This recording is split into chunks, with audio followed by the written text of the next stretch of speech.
procuradores do Ministério Público do Trabalho intensificam o combate às fraudes. A terceirização e a contratação de pessoas jurídicas são algumas das irregularidades. O repórter Surgente veio ao Ministério Público do Trabalho conversar com a procuradora Érica Duarte sobre esses temas. Ela é supervisora do Núcleo de Combate às Fraudes nas Relações de Trabalho na Primeira Região. Principais fraudes trabalhistas que acontecem na Petrobras?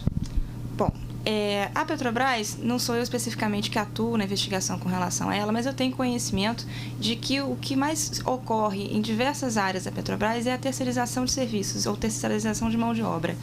Eles contratam, não por forma pelo concurso público, como deveria ser, mas sim contratam empresas prestadoras de serviços para a realização de determinadas atividades que não poderiam ser terceirizadas.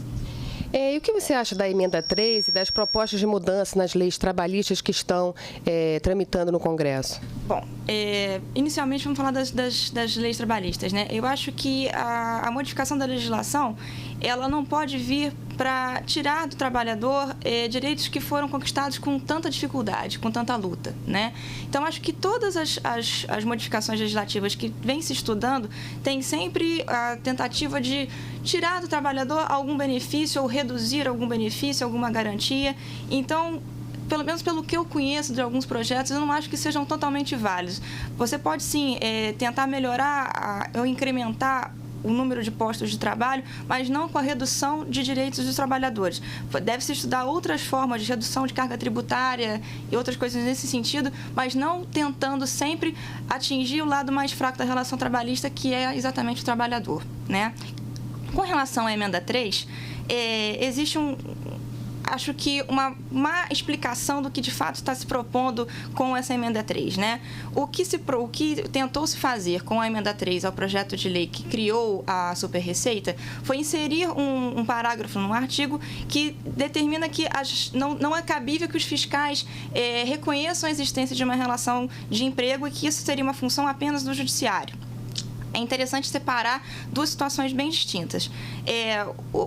Os poderes são divididos em executivo, legislativo e judiciário. O poder executivo, pelo poder de polícia que ele tem, através dos fiscais de trabalho, fiscais do trabalho, auditores fiscais de trabalho, ele pode sim reconhecer, diante daquela situação fática que o fiscal do trabalho quando chega numa fiscalização, ele se depara com determinada situação, se ele reconhece que ao invés de ali estar presente uma relação civil, como por exemplo de prestação de serviço por meio de pessoa jurídica, ou de terceirização, ou utilização de mão de obra cooperada, na verdade, aquela relação, ela se dá apenas com a finalidade de mascarar uma relação de emprego, pois ali estão presentes os requisitos que a lei determina para reconhecimento da existência de uma relação de emprego, o fiscal do trabalho tem sim atribuição para reconhecer naquela situação fática, no exercício do poder de polícia do Estado, a existência de uma relação laboral. É diferente da situação que é levada ao Poder Judiciário. Geralmente, no Poder Judiciário, o que se tem é uma demanda individual em que um trabalhador, ele busca o reconhecimento do seu vínculo de emprego para reconhecimento de direitos objetivos seus. Quando o auditor fiscal do trabalho autua uma empresa, é uma relação que se dá entre o Estado e o administrado, que no caso seria a empresa. São situações completamente distintas, não são coisas que se confundem, só que não está sendo passado isso na mídia de uma forma geral, né? O que me preocupa com a emenda 3 é vincular a possibilidade do auditor fiscal apenas poder autuar uma empresa quando já houver decisão judicial com relação àquela matéria dizendo que existe vínculo de emprego. Vai se perder toda a finalidade da auditoria fiscal, que é super relevante, porque os auditores fiscais, eles visam o quê? Eles visam, como é que eu vou te explicar? Tutelar não, mas fiscalizar exatamente se toda a legislação trabalhista está sendo aplicável. E essa fiscalização ela só pode ocorrer com relação a todas as garantias e normas que existem na CLT quando existe uma relação de emprego válida. Então, como o fiscal do trabalho vai poder fiscalizar se existe meio de ambiente salubre, se existe o pagamento de verbas rescisórias, de 13º, de férias de acordo com o que determina a lei, se ele não pode o mais importante, que é reconhecer exatamente o vínculo de emprego. Então, se ele chegasse numa empresa e se deparasse com a relação de só haver pessoas jurídicas, ele não teria mais nada a fazer se ele não pudesse reconhecer que naquela situação ali o que se tem é uma relação de emprego. Então, me preocupa muito que consigam retirar o veto que foi dado pelo presidente, a emenda 3. Eu acho que seria bem, realmente, mais importante que fossem encontradas outras formas de garantir direitos a trabalhadores e não tentar evitar que a fiscalização do trabalho possa realizar as suas atividades. Que não se confundem, obviamente, com o Poder Judiciário, mas uma coisa não atrapalha a outra. Qual o papel da terceirização no esvaziamento dos direitos sociais do trabalhador? O grande problema da terceirização é o seguinte, o que a gente vê as empresas realizando é o seguinte: você não pode ter um empreendimento, uma empresa, uma atividade econômica qual seja, sem que você tenha a mão de obra necessária ao desenvolvimento dessa atividade econômica. Então, o que as empresas estão fazendo de errado? Ao invés de elas contratarem como trabalhadores empregados dela a mão de obra necessária ao desempenho da sua atividade, eles estão terceirizando esses serviços para outras empresas. A gente vai ter aí vários problemas. Apesar de esses trabalhadores estarem, quando é a terceirização feita por meio de empresa prestadora de serviço, apesar de eles estarem registrados nessa empresa prestadora de serviço, o grande problema que tem vai ser do enquadramento da categoria que ele faz parte. Porque, geralmente, vamos supor, um banco que se utiliza de mão de obra terceirizada. O que vai acontecer? Esses trabalhadores, eles vão ter os direitos que são garantidos apenas para a categoria das empresas prestadoras de serviços, mas não vão ter garantias especiais que são garantidas aos bancários. Eles não vão ter uma jornada de trabalho reduzida, não vão ter as cláusulas das normas coletivas que inserem essa categoria. Então, o que acontece na terceirização de serviços é exatamente isso. Você vai ter um afastamento daquelas garantias que são dadas a determinadas categorias, pois não há o enquadramento correto, já que a empresa tomadora dos serviços ela não garante àqueles trabalhadores terceirizados o que deveria garantir aos seus empregados, que são de uma categoria diferenciada. Como surgiu a terceirização? Bom, a terceirização ela surgiu com a finalidade de atender atividades especializadas dentro da empresa. Vamos supor que você fosse uma empresa de construção civil e precisasse implementar um sistema de software para gerenciar aquela atividade, tá? Esse tipo de atividade que é completamente desvinculada da atividade principal, que é desempenhada pela empresa que vai contratar esses serviços, ela poderia ser terceirizada através da contratação de um serviço especializado. Esse foi o intuito de criação da terceirização, que a empresa pudesse repassar a outras empresas, a terceiros, atividades que nenhum vínculo tem com o seu objeto social, com a sua finalidade de existir, né? Só que aí viu-se então o quê? Um mecanismo de possibilidade de fraudar a legislação trabalhista. Bom, já que a gente tem autorização para terceirizar determinados serviços, vamos tentar justificar que todos esses serviços que a gente está terceirizando não são vinculados ao nosso objeto social ou, como denomina geralmente o mundo jurídico, a atividade fim da empresa. Vamos tentar caracterizar que todas essas atividades que nós estamos terceirizando são atividade meio. Porque, pelo entendimento jurisprudencial que há, as atividades fim, que são as atividades ligadas ao objeto social preponderante da empresa, não podem ser repassadas a terceiros. Apenas atividades meio poderiam ser repassadas a terceiros. Então, o que se tem tentado é caracterizar todas essas atividades que são repassadas a outros como se fossem atividades meio, não vinculadas ao objeto principal. Mas também é importante entender o seguinte: mesmo que seja uma atividade meio, efetivamente, que esteja sendo repassada, se for vislumbrado que na relação que há entre o tomador dos serviços e os trabalhadores ligados àquela empresa de prestação de serviço, se há, na verdade, subordinação e pessoalidade na atividade desempenhada por esses trabalhadores, mesmo sendo atividade meio, vai haver sim o vínculo de emprego diretamente com o tomador dos serviços. Isso tudo que eu te falei, resumidamente, é o que está previsto no enunciado 331 do TST, que, em não havendo legislação própria para tratar da matéria, é onde nós nos socorremos para encontrar um embasamento para criticar esse tipo de terceirização que é feita. E por que grandes empresas insistem nessa fraude? Bom, sobre isso é estranho. Apesar de nós termos um combate assim, bastante firme com relação à terceirização, acho que as empresas ainda não se conscientizaram de que, para elas, aparentemente, isso pode ser economicamente interessante, porque reduziria os custos da contratação da mão de obra, já que ela não teria que contratar diretamente. Mas existe um outro lado que as empresas, acho que à medida que elas passarem a tomar consciência de que indiretamente isso vai acabar causando maiores prejuízos, ela vai acabar deixando de usar esse mecanismo de contratação de mão de obra. E por que eu falo que isso pode causar mais prejuízos do que benefícios às vezes? A empresa tomadora de serviços, ela é responsável subsidiariamente por tudo aquilo que as empresas prestadoras de serviço não pagarem aos seus trabalhadores. Então, a gente já tem visto que isso acontece com frequência, no sentido de que as empresas prestadoras de serviço, elas não têm idoneidade financeira para arcar com os custos de diversas rescisões contratuais e outros problemas que acontecem. Então, quem acaba arcando com esse pagamento todo, judicialmente, é a empresa tomadora. Então, contratar empresa prestadora de serviço inidônea, mas só para tentar mascarar a relação de emprego e diminuir os custos, nem sempre é tão bom assim. Porque, no final, quem acaba tendo que pagar por aquele trabalhador é a própria empresa tomadora de serviço. Então, eu acho que, a partir do momento que elas entenderem que é melhor logo já contratar diretamente, porque posteriormente ela vai acabar sendo responsabilizada, isso tende, de repente, a diminuir. Mas, não sei te dizer, não tenho como prever o futuro. As cooperativas não têm sido uma fonte de fraude nas relações de trabalho? Como é que pode-se evitar isso sem viabilizar o trabalho realmente cooperativado, solidário? Bom, infelizmente, a cooperativa também vem sendo utilizada para burlar a relação de emprego. É interessante que todos saibam que o Ministério Público do Trabalho não é contra o real cooperativismo. O cooperativismo, ele é previsto em lei, ele é previsto na Constituição, ele deve ser fomentado quando ele for verdadeiro, não quando ele for utilizado para mascarar uma relação de emprego. Então, não é que uma coisa... as falsas cooperativas, elas não inviabilizam as verdadeiras cooperativas, apenas mostram uma face não muito boa da utilização das cooperativas. Você não tem...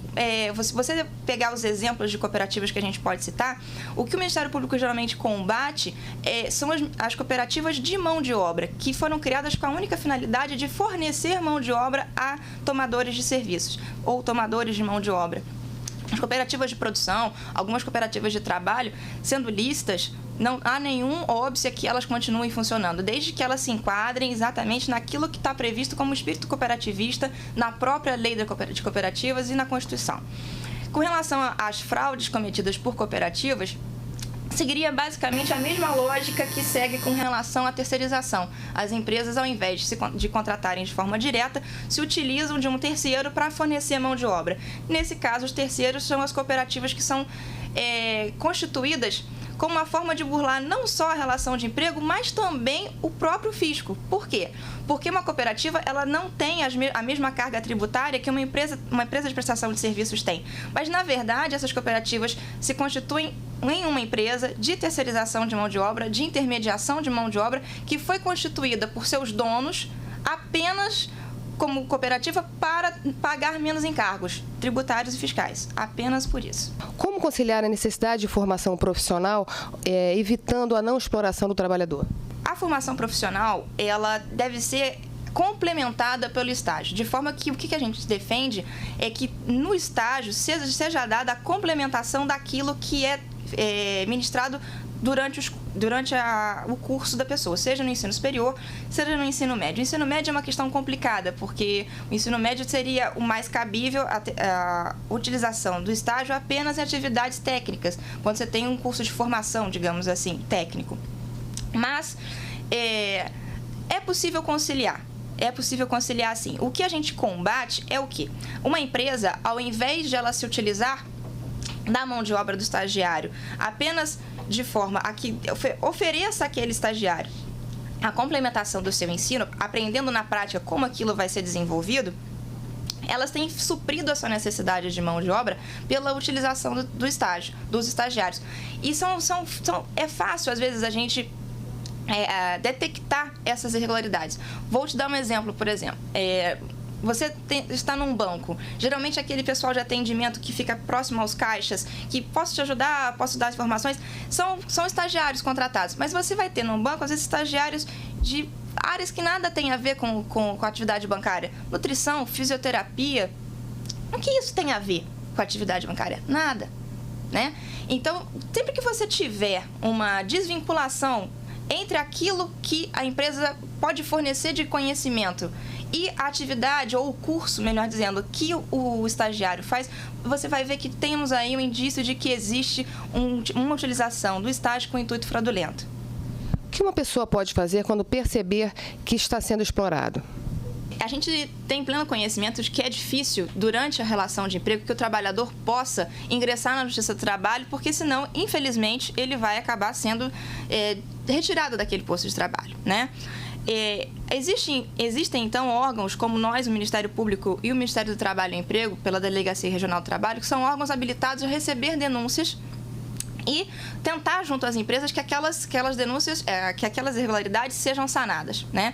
Eu até anotei os caminhos, digamos assim, de contato com o Ministério Público do Trabalho para que as pessoas possam fazer esse contato conosco e posso fornecer a você para você inserir no site. Mas, de qualquer forma, caso um trabalhador se sinta lesado vendo que na relação de emprego dele, na verdade, não está sendo reconhecida como tal, mas está sendo mascarada por um outro tipo de relação civil, ele pode denunciar essa situação ao Ministério Público do Trabalho e, então, nós instauraremos uma investigação com relação a isso e tentaremos, junto à empresa, que isso seja solucionado. Caso não haja uma solução administrativa, digamos assim, por meio da assinatura de um termo de compromisso, passaremos, então, a propositura da ação civil pública para a solução dessa lesão, que seja constatada que essa lesão tenha um cunho coletivo, que sempre será nesse sentido que o Ministério Público pode atuar. Para a pessoa denunciar, ela pode entrar em contato com o Ministério Público do Trabalho, entrando no site www.prt1.mpt.gov.br. Vai ter um campo para denúncias e os trabalhadores que não quiserem se identificar por medo de represálias, a denúncia pode ser sigilosa, não há nenhum óbice a isso. A denúncia pode ser feita também aqui no Ministério Público do Trabalho, que se situa na Avenida Churchill, 94, 10º andar, centro do Rio de Janeiro. Existe também o 0800, que eu acho que é 0800-221-331. Também pode ser feito por esse mecanismo a denúncia. Caso não queira fazer no Ministério Público do Trabalho, tem também o Ministério do Trabalho e Emprego, que é a DRT, onde também podem ser feitas as denúncias com relação a essas irregularidades. Bom, voltando à questão do estágio, qual é a responsabilidade da instituição de ensino? Bom, de acordo com a legislação, a instituição de ensino ela deve fiscalizar aquela atividade complementar que é feita ao ensino do aluno. Atualmente, nós tivemos há algum tempo atrás, acho uma audiência pública com as instituições de ensino, dizendo exatamente elas que elas têm que ter responsabilidade com relação ao estágio que está sendo realizado pelo aluno. Ela também tem o dever de fiscalizar. E estamos pensando, sim, em responsabilizar essas instituições de ensino, caso elas não cumpram o papel que, pela lei, elas têm, de fiscalização da formação profissional do seu aluno. E os trabalhadores que têm que criar uma empresa, os chamados PJs, para poder trabalhar?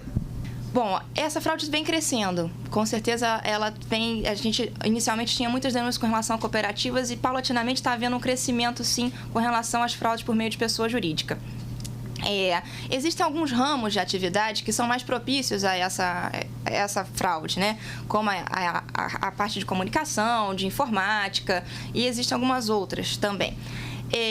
A pessoa jurídica, a contratação dela, ela é uma fraude também porque, ao invés de contratar aquele trabalhador como empregado, ele está sendo forçado a constituir uma pessoa jurídica para que ele possa prestar serviço. Em geral, as empresas exigem que a pessoa já tenha uma pessoa jurídica constituída ou então que ela constitua para que consiga aquela vaga de emprego. Pois é, e como é que o trabalhador pode evitar isso? Quer dizer, para trabalhar naquela empresa, às vezes só dessa maneira, o que se pode fazer?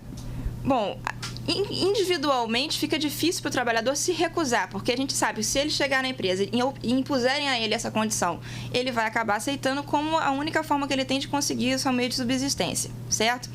Então, o caminho, eu acho que mais viável é exatamente denunciar aos órgãos competentes para que estes órgãos consigam fazer com que a política de admissão daquela empresa seja modificada, que ela não mais se utilize da contratação de pessoas jurídicas e sim passe a contratar a todos como empregados. Ele individualmente pode, depois, às vezes, dele ter já mantido aquela relação de trabalho com aquela empresa, ingressar com uma relação, com uma ação individual na Justiça do Trabalho. Mas isso será somente após o vínculo de trabalho. Com a denúncia ao Ministério do Trabalho ou ao Ministério Público do Trabalho, a gente pode atuar no decorrer dessa relação de emprego e ele ter, sim, durante esse curso, seus direitos já garantidos. E o RPA, Recibo de Pagamento de Autônomo, é uma forma de fraudar a legislação trabalhista? Todas as fraudes, elas se mascaram como? Através de relações civis. A RPA é o quê? Manter aquele empregado contratado como autônomo ou como representante comercial. E então ele vai ter que fazer o recolhimento da RPA para tentar dizer que ele é um autônomo.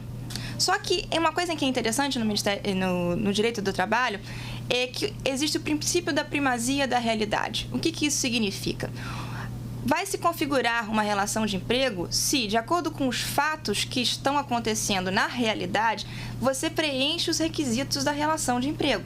Então, mesmo que você tenha RPA, que você seja associado a uma cooperativa, que você tenha uma pessoa jurídica constituída, aquele papel, por si só, não vai nunca afastar a relação de emprego.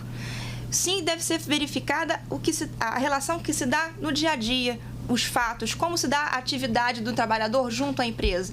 É isso que a gente vai verificar sempre, para poder dizer, existe relação de emprego ou não. Qualquer documento que tente afastar, tentando mascarar essa relação verdadeira de emprego por qualquer situação civil, não vai ser válida. Como anda a apuração de fraudes trabalhistas aqui no Rio de Janeiro? Bom, a gente tem um núcleo, que é o núcleo do qual eu sou supervisora, que atua única e exclusivamente no combate às fraudes nas relações de trabalho. Esse núcleo, ele segue as orientações, de uma certa forma, da Coordenadoria Nacional de Combate às Fraudes, que é a CONAFRET, que é uma das coordenadorias que defendem, digamos assim, as metas institucionais do Ministério Público, dentre elas a regularização do trabalho. Bom, nossa atuação se dá no combate a todas as formas de fraude, seja por cooperativa, terceirização, contratação de pessoa jurídica, falsas sociedades, quando o empregado ele é obrigado a ingressar no quadro societário da empresa como forma também de burlar a relação de emprego, representação autônoma, representação comercial, todas essas fraudes, estágio, tudo isso vem sendo diuturnamente combatido pelo Ministério Público do Trabalho, mas a cada dia os empresários, infelizmente, conseguem sempre criar uma nova forma de burlar. E a gente, com a novidade vem surgindo, a gente vai combatendo. Está sendo sempre muito dinâmica e muito grande a nossa luta, mas tenho fé que um dia a gente consiga, se não acabar, mas pelo menos debelar em grande parte as fraudes que existem e convencer o empresariado de que o caminho da fraude não é um caminho válido, porque de uma forma ou de outra ele vai acabar sendo responsabilizado. Várias pessoas trabalhando juntas para fraudar relações de trabalho não estariam incorrendo no crime de formação de quadrilha?